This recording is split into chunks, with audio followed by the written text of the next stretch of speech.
everyone. Welcome to the Ecoflix podcast. Today, I'm speaking with Laurie Hood. She's a doer, not a talker. As you will learn, she is the founder of Alaqua Animal Refuge in Florida, but that's just the starting point.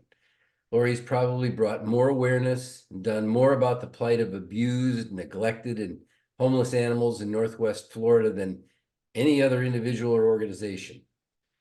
She's made a lifelong commitment to improving animal welfare in her community and beyond. Her work to help animals is not ordinary, limited, or easily replicated. That's why I'm so excited to have the opportunity to talk with her today. Hi, Laurie. Welcome to the Ecoflix podcast. Hi, thank you for having me. Oh, it's my pleasure. Very excited. So let's go back to 2007, which obviously was a jumping off point where your life really changed. Can you take us back there and talk a little bit about what was going on and why you dove in head first?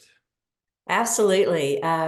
During that time, my husband and I had moved to what we considered the country. It was the end of a dirt road, and it was a rural area. And we noticed that there were animals always being dumped at the end of the road. And so I looked into it a little bit, and I found out that our county, along with 7 surrounding counties, were without any kind of animal shelter at all, not even an animal control facility. So they partnered with a for-profit organization that they would take the animals to, pay a minimal fee, and within 3 to 5 days, 100% of those animals were euthanized.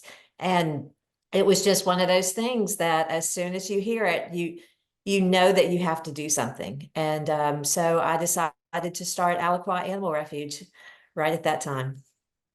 Yeah, that is the kind of wake up moment that a lot of people have, and then they turn their head and they say, boy, that's terrible, and they go the other way.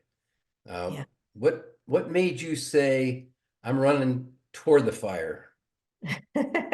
And jumping right in, right? Yes. Uh, Basically, I had just had my 2 children, and I had some pretty rough pregnancies. So I was on bed rest with both of my kids for the entire pregnancies.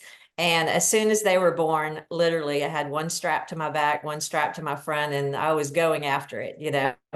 And the lady that helped me with my children during that time had a border collie, and it had been hit by a car. And I told her, I said, we need to find you one to adopt. And it's during that time that I learned about the plight of animals in our county and beyond.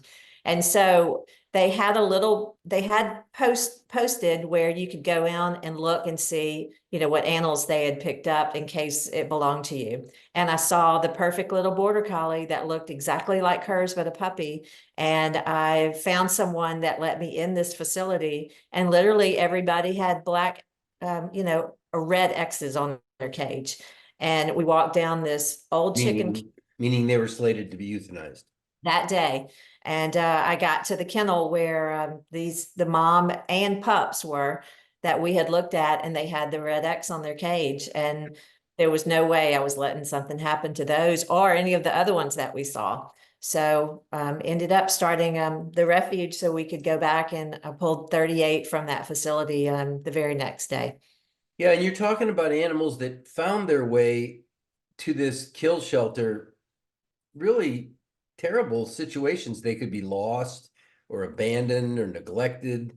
They were abused, and all of them would find their way to this place that kept them for what, how long before they got killed?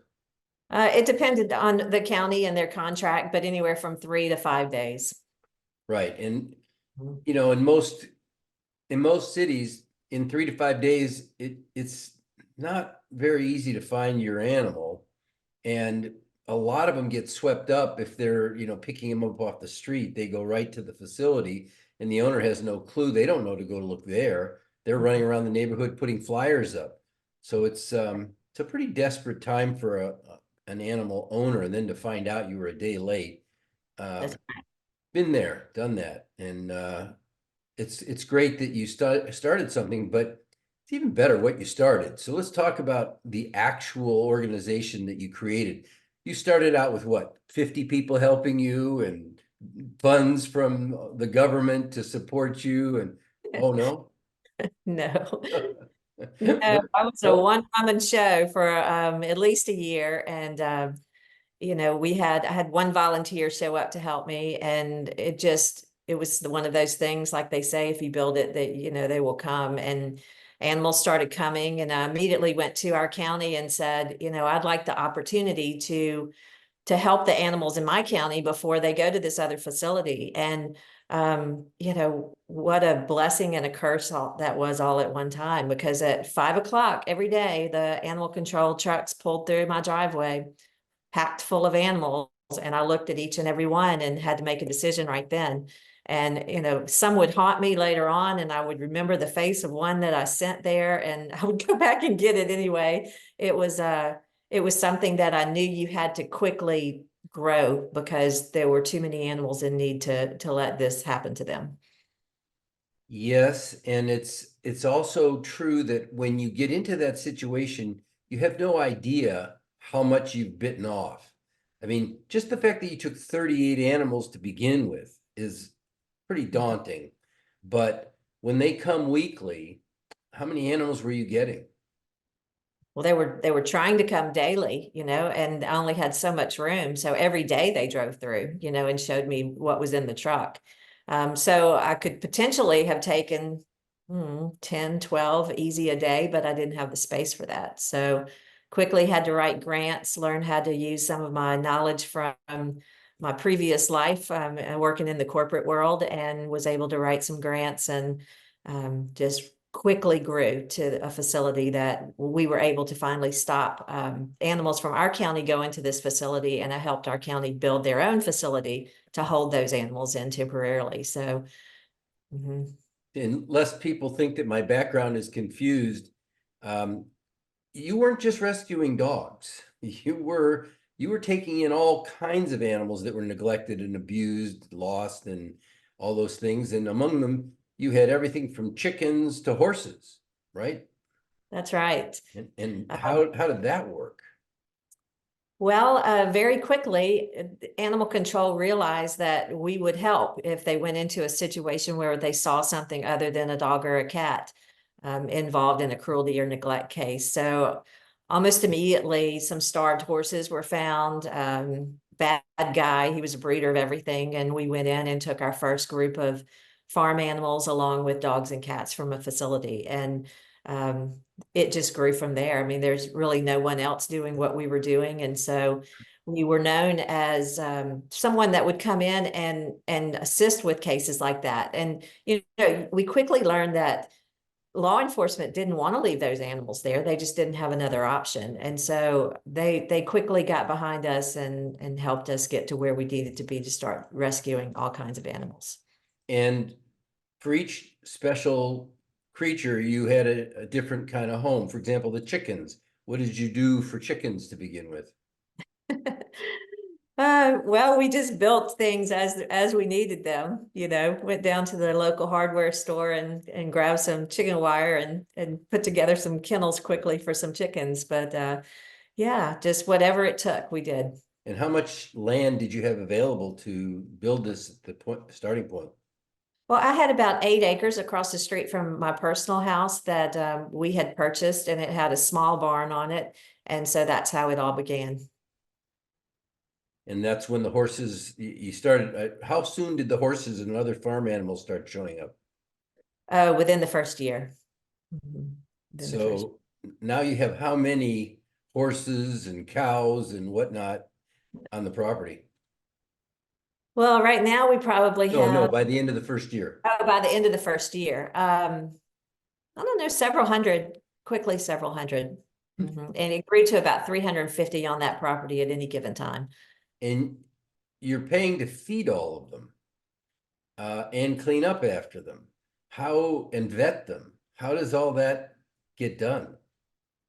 Lots of trial and error and lots of begging.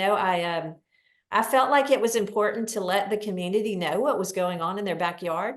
So I got really good at contacting media and being positive at the same time. I know, there's there's a lot to be said for the shocking videos that, make you want to cry, but there's also a lot to be said for telling a story and having a happy ending at the end. And so constantly we were picked up. Almost everything we submitted was picked up by the media, and we grew and volunteers grew to the point now we have over 400 active volunteers. So it's just been an amazing process, and definitely could not have done it without the community behind us. That's very heartwarming. I know that Ecoflix is the same mantra. We don't believe in what I call snuff films, pictures that show horrible situations involving animals that die and suffer. So I believe in inspiring, beautiful, uplifting stories, and it sounds like you use the same model, which is heartwarming. So you get to the end of your first year, you're now at 2008. And around this time, as I understand it, you must have been getting bored because you didn't have enough to do with hundreds of horses and other animals. You found another need in your community. Can you talk a little bit about the animal cruelty issues? Absolutely. Almost immediately, we were recognizing that animals were coming in from some pretty horrific direct abuse and neglect cases. And there was one in particular that really grabbed my heart, and it was a miniature horse that had been starved, and he was literally in a electric fenced area with green grass on the other side, and it was so thin that I personally, a full grown mini horse, could pick up. He was that far underweight. And it's a long story, but it appeared that they were not going to prosecute the people that did this to this horse. And I went to the sheriff's department and I said, why? And they said, well, the state attorneys don't take it seriously. And I didn't believe that for 1 minute. So I went to the state attorney's office and they said, well, we can't. I mean, they don't even give us enough of a case to work with to prosecute. We need the pictures, we need the testimonies, we need the affidavits, everything that we need to build a case. And so I said, it sounds to me like we all need to get in the same room and figure out what the other side needs, because at that time in our county, and come to find out the surrounding counties that I mentioned, no one had ever in the history of the county ever prosecuted an animal cruelty case. And we're in the deep South. I mean, I may be in Florida, but we're in Northwest Florida, and there's a lot of really bad things going on. And so we did that, and the state attorney loved the idea, and he loved it so much that he allowed me to come in and train his entire district, 4 counties. We had over 170 prosecutors, law enforcement, animal control officers, all in the same room. And we brought in some really interesting people that could tell the story, and could tell the story about the correlation between human abuse and animal abuse, and get those people behind a charge on these people before it happened to the baby in the family. And so it was wildly successful. And right away, within the first couple of months, there were 38 active cases between all of those counties in the district, and it's just gone from there. So we really found our way to positively help and make a difference for animals, and have consequences for people that do things to animals that are not good.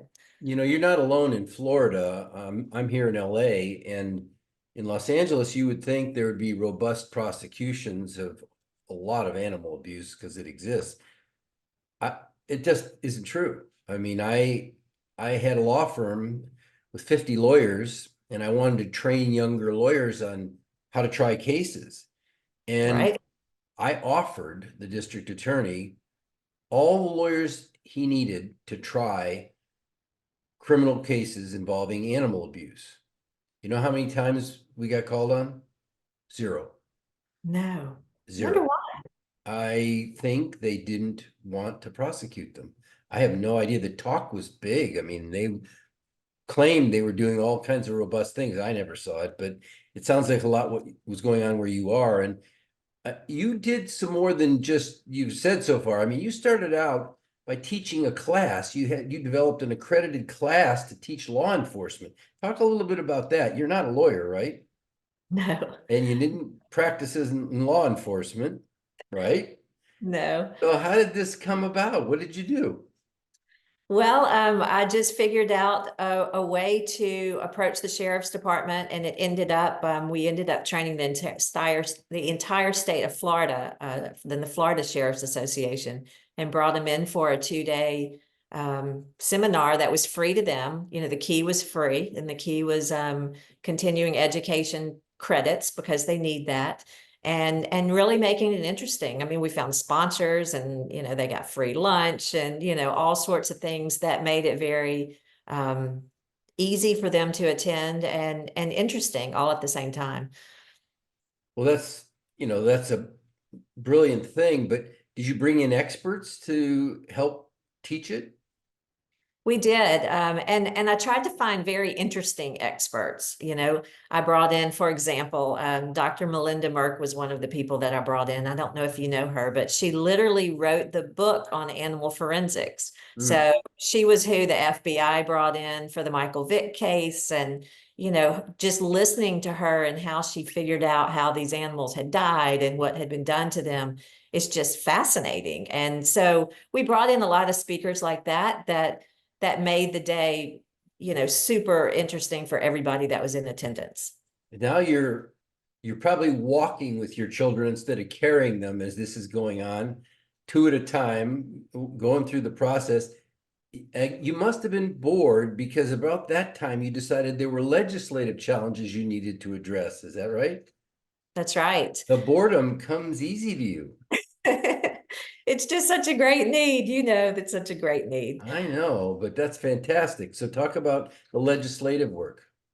Well, when I was first made aware that, you could change the laws. I mean, it's very difficult, as you know, but there's some low-hanging fruit that just seemed common sense, that it should not be this way. And the first one that I came across was we had taken in a case of over 200 dogs from a house. I say a house, a trailer, and just terribly, terribly neglected and just horrible. It was a horrible case.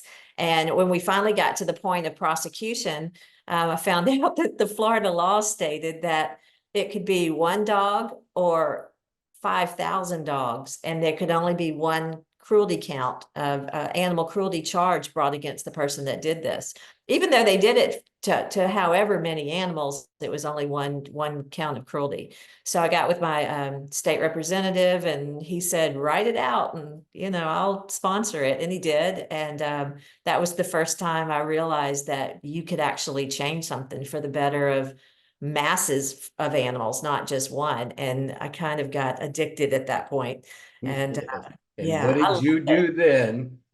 Love it. I just started getting involved in everything, and or everything that was passionate about, and have been involved in a lot of legislative work, and some wins, lots of losses, but it's fabulous when you finally get somewhere and you finally get to change something. And in that regard, you stopped by legislation greyhound racing in Florida. I was part of a team that did that. Yes. Well, everything takes a team, but you Right. were behind ending shark finning in Florida, That's right. black bear hunting in Florida, Yes. and you joined the National Fight Act to strengthen legislation banning animal fighting, like the Michael Vick case. That's right. Those are big wins. A lot of states have not done that yet. And I assume that Florida was not a willing participant because there's a lot of hunters in Florida and a lot of people that don't see things the way you might. So what was the challenge there? How did it go down? It just depends on which one Yeah, we're talking about. So many of them you can approach, and this, you can approach from different angles to where, for example, right now I'm trying to get stopped. There's I call it the bad bear bill. There's a bill out there, and it's passed all the committees in the House and the Senate and is up next week. And it allows anyone at any time, if they feel threatened or if they feel like their pet is threatened, to shoot and kill a Florida black bear at any time with no consequences. And, I think that's absurd. You think that's absurd, but how do you make the legislators think it's absurd? And we have not been very successful, obviously, because it's passed all the committees, but you're now making it okay for someone in a neighborhood to just pull out a gun and start shooting at a bear. And there's kids in the neighborhood, so we try to come up with creative ways to approach it to where now this is a human safety issue, not just, we don't want the Florida black bear to be killed. And so with every case that, you try to find a twist that appeals to whatever the legislator is passionate about. Yes, that's a challenge because they're not usually passionate about these things. That's And right. it takes creativity to figure out a way. And often it's, offering to make, contributions to their campaigns, which most people would call bribes. But in politics, that's okay. But even that doesn't get you very far because it's only the person who will sponsor the bill. You can't pay the whole legislature. So it takes a village. It takes a lot of support. It's amazing what you've accomplished. So let's jump forward to 2014. By now Okay. you have an average of what, like 300-400 animals at a time?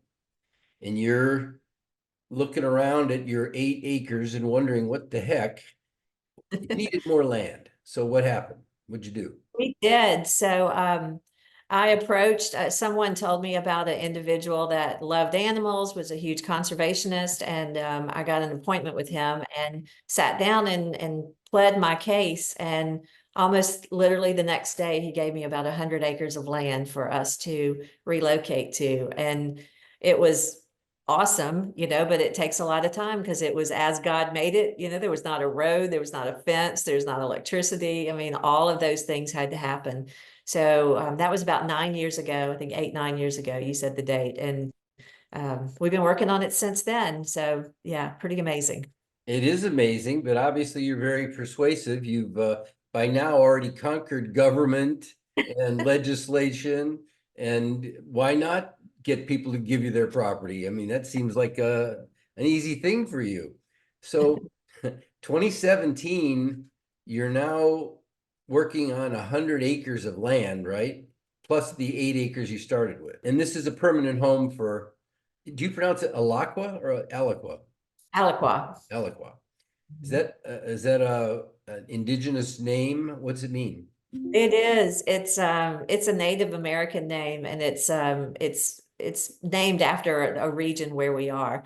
But the reason I chose that, which is an interesting story, is I did a lot of research in the area.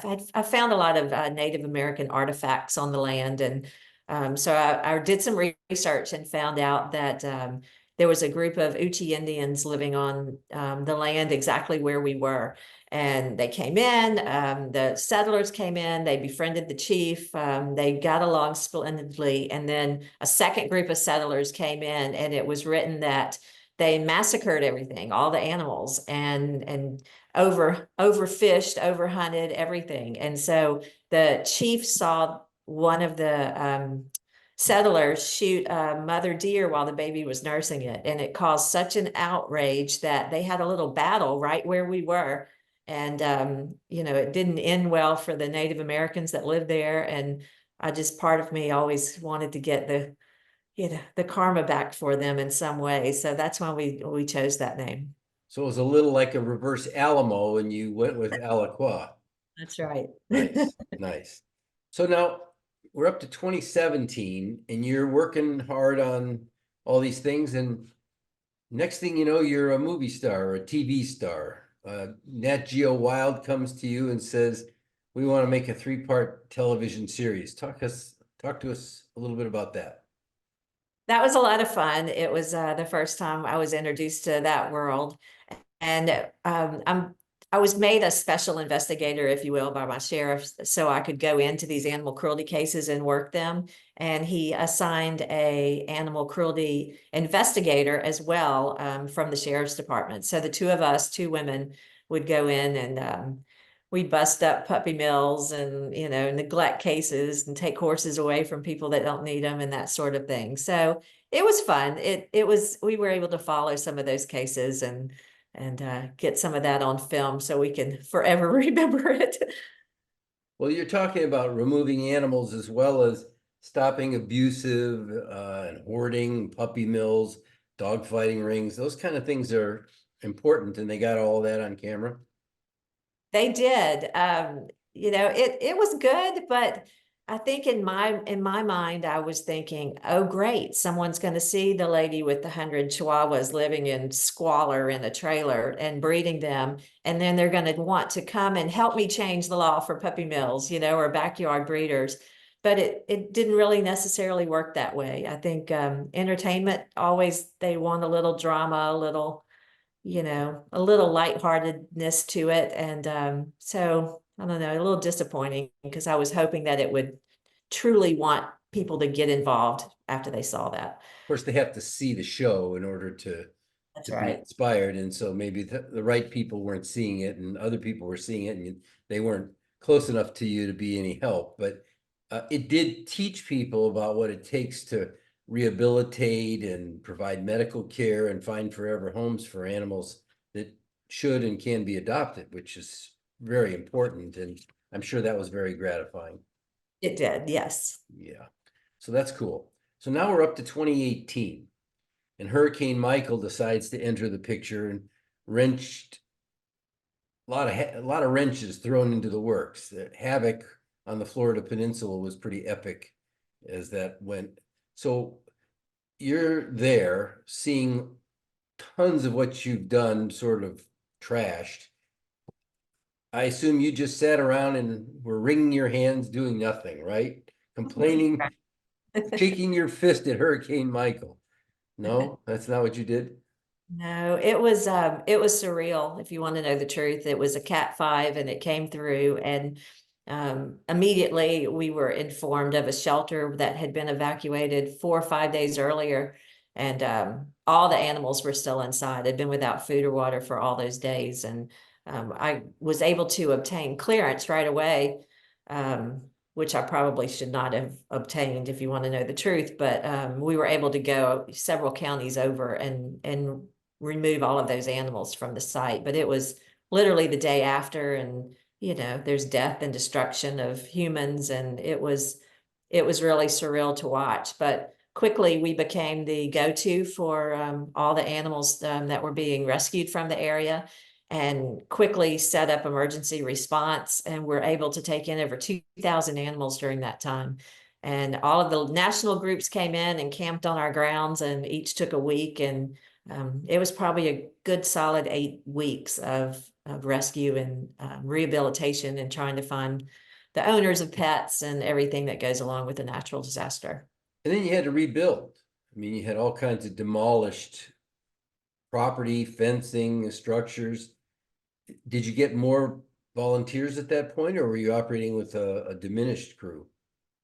Well, unfortunately, most of our volunteers also, suffered destruction of their personal homes. So we were reliant on outside groups at that time to come in and help us. And, the rebuild is slow. And then, of course, we're trying to rebuild, or build on this 100 acres, and materials shot up, 20 times what they were before because of, the demand. And it truly affected us. And it was very difficult to bounce back from.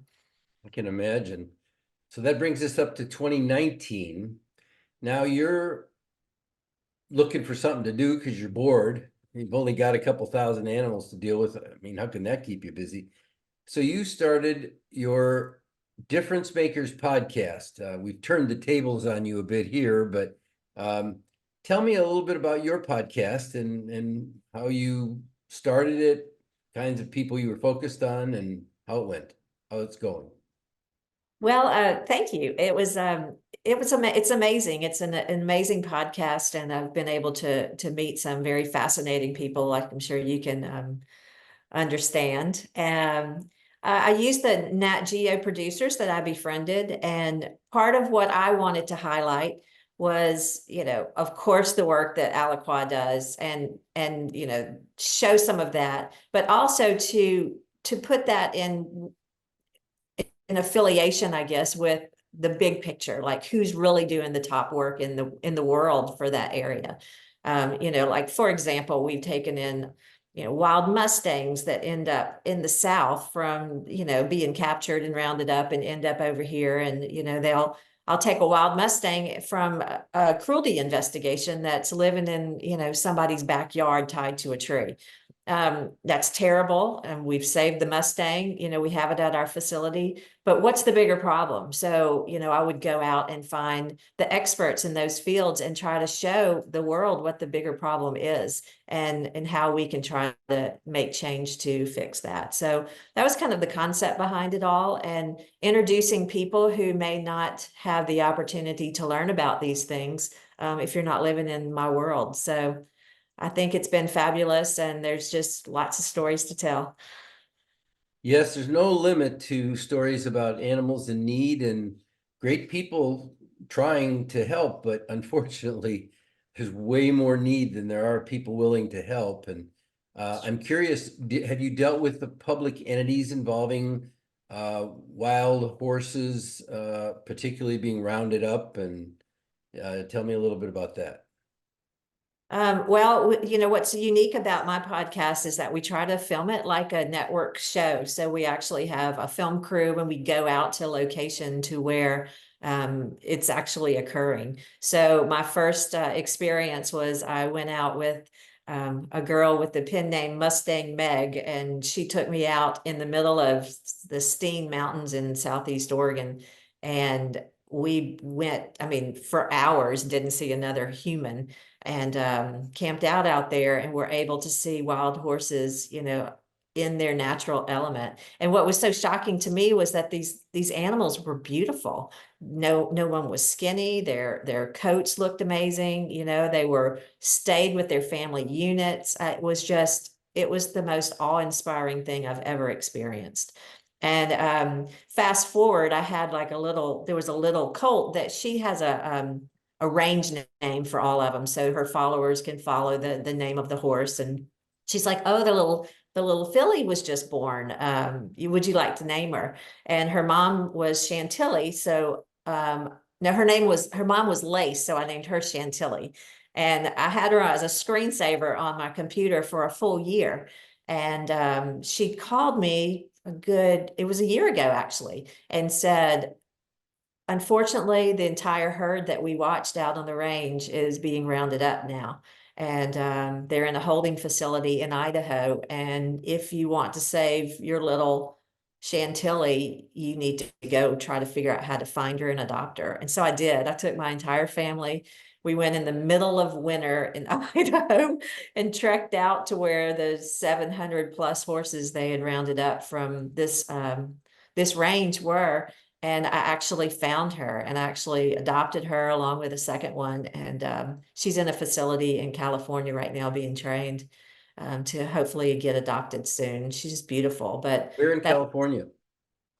she's in Northern California at Montgomery Creek Ranch. Hmm.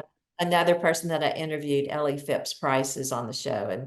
And so it's her facility. She went and she has about 2,000 Mustangs running free on this property well, it's fenced in, but she's rescued that many from, being sold to slaughter. Yeah. Are you familiar with Return to Freedom? Yes. So they're closer to me, Santa Barbara and a little north, and they do great work too. It's just such a difficult thing between the public entity roundups and supposedly maintaining the wild lands and the horses being just scared to death, corralled by helicopter and put in tiny pens, and animals usually die in the roundup. And it's just, Yeah. I don't get it. And of course, there's this tension with farmers who have cattle and they don't want to overgraze and all that. It's a Yeah. very challenging world we live in for animals in particular, and there are not enough people advocating. It is a daunting thing, and horses are very near and dear to my heart. I used to have 13 horses at one time, and I I know what you're talking about. They can really grow on you. They feel it feels like you can really communicate with them, Yeah. especially their eyes are so, I don't know, special. Big, big and soft. Yeah. Yeah, and they get you. It's like dogs. It feels like they know what you're saying. It's hard to explain to people who haven't done it and been close to animals, but some animals you just know he doesn't like me. And other horses, you just know they love you and they'll be your friend. It's amazing. It's Anyway, amazing. we're up to 2020, bad year. This is when COVID and more hurricanes and flooding struck. I'm sure you have trouble forgetting it, much as you might want to try. Tell me about the problems and how you handled that.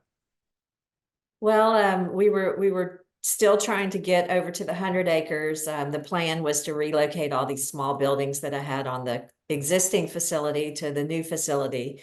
And unfortunately, we had another hurricane come through, and it made the buildings condemned them basically. And so we had to, start over. We had all these animals. They didn't have a safe place to live and to stay safe. So that became an urgent situation. We, started building some temporary facilities on the new property and went from there. But it was very difficult, and it's been very difficult to come back from, because we had all of that going on. COVID stopped us from having visitors. So here we have adoption centers that you can't have visitors come and meet the animals. So we were doing that virtually and masking up and bringing them out to their car, and it was a different world. And then, of course, we are so dependent on fundraising and fundraising events that the lack of those really, really made our organization difficult to survive. It's been a challenge. And did the hurricane and flooding issues in 2020 also destroy your facilities? Mhm. Oof. Yeah, it went, some areas went 4 to 5 feet underwater on that property. And yeah, it was a flash flood, this one, and we weren't expecting it, so we had not moved the farm animals off of the land, and my kids and I had to get on paddle boards and kayaks and herd horses through fences, and it was insane. I wish I'd had footage of that. We wouldn't have to worry about money ever again. Yes, But well, yeah, I don't wish for that because now that you have cameras, you don't want to repeat it. that's right. So then you strike this point where you need land, you've got a lot of animals coming through, and you opened up a wildlife rehabilitation center. That's because you didn't have enough to do at Alaqua. You needed to do more. Well, like everything else, the need was huge, and we were receiving calls all the time because of our name, Alaqua Animal Refuge, of injured wildlife and orphan wildlife, that sort of thing. And once again, found out that there was not a facility in a 12 county stretch in north west Florida. And so we had the condemned buildings that were on the existing facility, and we knew we couldn't move them, but we could try to fix those up to where at least wildlife could stay in those. And the wildlife center was born, and it's been it's been surreal in itself. I mean, we've taken in our area. Our county is a biodiversity hotspot, and a lot of people don't realize that. But we have over 100 threatened and endangered species right here in our county, and 57 different ecosystems, which is crazy. It's like similar to a small little Amazon. Um, and so we've had 4,000 animals come through in 2 years, and over 400 different species. And it's we're really doing some groundbreaking work, doing a lot of work with different studies on for example, my team was telling me the other day that they had figured out there were pelicans coming in with a strange third eyelid that was not operating properly. And pelicans really need that because that's how they dive and they get food. And they've linked it back to thinking it's because of the oil spill and the chemicals back from BP all that time ago.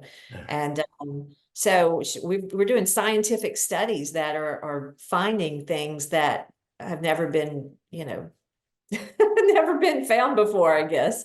And it's a lot of that, a lot of the bird flu stuff, a lot of different things with wild animals that we're seeing that is pretty groundbreaking. Yeah, and it's interesting because you're quite right. Biodiversity is sort of the forgotten part of the planet. People, you know, think about making money, too many people, uh, maybe urban sprawl, but they don't think necessarily about the consequence to animals that need an environment in which they can live in peace. And so animals live closer and closer and closer to people, and that in and of itself is threatening, and they have to learn how to be secretive and stay out of sight. But 400 different species, how many, can you give me some examples of what you're talking about there? That's a lot of different species. A lot of different species. We have a lot of migratory birds that come through. So that accounts for a lot of it. And, everything from tiny little salamanders on up. So it's really, really fascinating. But the sad thing is it's such a different mentality from what we're used to, because at the main refuge, we're used to, knock on wood, saving 99% of anything that comes through. We have veterinarians on staff. We can amputate legs. We can provide treatments of all kinds for animals that have had these bad things happen to them. But with the wild animals, by the time you can catch them, they're on their way down because they don't want to be caught. And so we have about a 25% save rate there, which is apparently fantastic. But it is sad. It's a different mentality because you get to see these magnificent creatures, who have been poisoned by lead or, rat poison or something like that come in, and there's just nothing you can do for them, but we try. Yeah, the rat poison is a very interesting problem in and of itself, because It is. these are not pets, these are wild animals. And you say, well, how does a wild animal get rat poison? But of course, as you know, people use rat poison to kill rats. And then unfortunately, they don't die immediately. And so the rats become the victim. They're slower, they're poisoned, sometimes they're dead, and other animals feed on them. That's And then right. they are fed on by other animals, and up the chain it goes, and they're all affected by rat poison consumed by that one rat, which is why there's so much of an effort to try and completely ban rat poison and find other ways to keep rodents out of our living spaces and stuff like that. Very challenging. It's challenging. In Los Angeles, we have, owls, fox, coyote, obviously, cougars are around, bobcats occasionally, but you have all different kinds of those species down where you are. What are some of the predators? Everything you just said. We still have the Florida panther in Florida, but it's mostly in the southern region, even though it's been spotted way up here where I am. But there's roughly 100 of those left, which is, pretty bad. We used to have the red wolf here, which was part of their natural range, and it's no longer here. But we have bobcat, we have coyotes, They're um, everywhere. Coyotes are the great survivor. they They are the great they are survivors. wily, as the cartoon would go. Yeah. Everybody hates them, and I don't hate them. I just, Oh. yeah, They people hate them hate them. because of the idea that they would eat their pet. Yes. But if you separate them from that, they're just like a wolf or a cougar or any other Right.